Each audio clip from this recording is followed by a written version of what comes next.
prep with the defense? How do you get them kind of going back in the vibe of things after that long break? I think it's actually credit to the leadership on your team. I think our guys came here ready to go.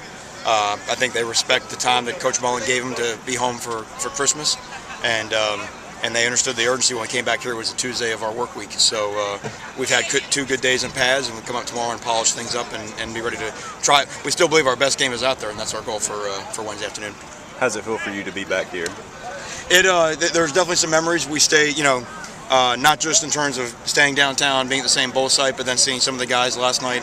A couple of the guys that I coach that are on their staff. That's one of the neatest things in coaching is when you see guys that you coach, sort of grow into the profession and do things like that. So it's been a fun experience. And what stands out about Jacoby Brissett when you're preparing to coach against him?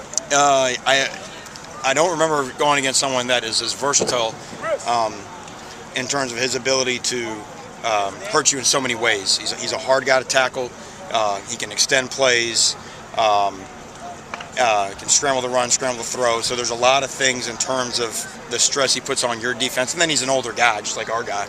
Yeah. So he's seen everything. He's been everywhere. You're not gonna shock him with a look that he hasn't seen. And practicing against Dak, does that help? Kind of. Say again. I'm sorry. Practicing against Dak. Oh yeah, practicing against Dak helps for no matter what, because even like today out there. I mean, there's some times you got him covered and he still completes it in there. So it is. It's really challenged our pass defense, which I feel like over the course of the year has improved. And I think what we do in practice is a big part of that. Is there anybody you can compare Brissett to? I don't know if anybody we've played this year, but certainly when you see, how many sacks that he has gotten them out of. I mean, I'm talking about dead runners at the quarterback, and they just bounce off of him. It's easy almost to kind of get into like the Byron Leftwich type comparisons, but he is a challenge, and he is a hard man to get on the ground. How do things change for Will Coleman and Jonathan Calvin this week, with Ryan Brown being out?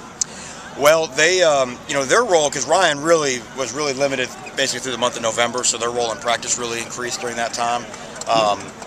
But I think anytime a guy understands that he's first out, we know everybody plays, especially on the defensive line, but when you're the first guy, there's definitely a heightened sense of urgency. You understand that it's your time and it's arrived. So I think for both those guys, they've made enough good plays during the course of the year where they have confidence that they know that they can go out there and perform. But now you've got to do it as a starter. Got the same question with Zach Jackson now. What about JT Cray? What have you seen from him these last couple of weeks? Yeah, I think you're going to see more of JT and see more of Gary Green, both those guys who, again, have been, doing more and more as the year goes on. I think we like what they both provide. NC State challenges you in so many different ways formationally. So there's kind of you sort of have a tool for every occasion, and I think that's where we've got some good versatility in our linebacking crew. I know you didn't coach JT last year, but when you got here, he had played as a freshman. Could you tell in that first spring that he had some reps under his belt? Yeah, he played a little bit that year, mainly in kicking game. But what stood out with JT was that he did everything full speed. Even in our off-season workouts, he was a guy that was highly competitive, tried to win everything he did, and I think just that's what he's been able to translate in the field and take some meaningful snaps early on in his career. You've been around